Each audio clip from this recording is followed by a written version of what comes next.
আমাকে দাদু প্রথম থেকে বাইর হওয়ার পরে, জেল থেকে বাইর হওয়ার পরে যে ঘোষণাগুলো দিয়েছে, ঘোষণাগুলো তো মিথ্যার সাথে যায়নি, কিছু কিছু বাস্তবায়ন হচ্ছে। আমি সে যে বলছে যে আমি ছোটদের বন্ধু, যুবকদের ভাই, বৃদ্ধদের সহযোদ্ধা, ঠিক আছে। তো এটা তো সত্যি কথা, সে যে দেশপ্রেমিক এরা কোনো সন্দেহ নাই। যে আমাকে দাদু, আমরা যে দাদুরে ভালোবাসি এটা তো বই প্রকাশ। তো তার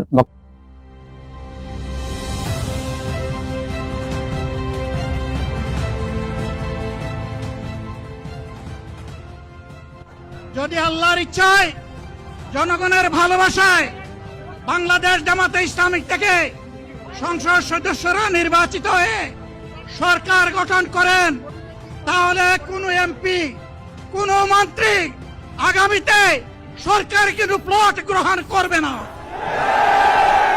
কোনো এমপি এবং কোনো মন্ত্রী ট্যাক্সবিহীন কোনো গাড়ি চড়বে না।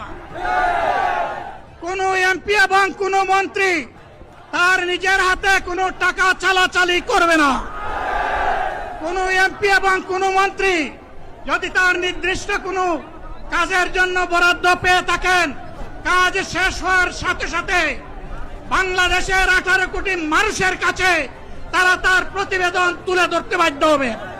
চাঁদা আমরা নিব না, দুর্নীতি আমরা করব না। চাঁদা আমরা নিতে দেব না, দুর্নীতি আমরা সহ্য করব না। এই বাংলাদেশটাই আমরা দেখতে চাই। যুবকদেরকে আমরা স্পষ্ট ভাষায় বলতে চাই, বন্ধুগণ, তোমাদের সাথে আমরা আছি। আমি আজকে জামাতের আমির হিসাবে এখানে কথা বলতে আসিনি। আমি এসেছি বাংলাদেশের 18 কোটি মানুষের একজন হয়ে কথা বলতে। আমি শিশুদের বন্ধু, আমি যুবকদের ভাই,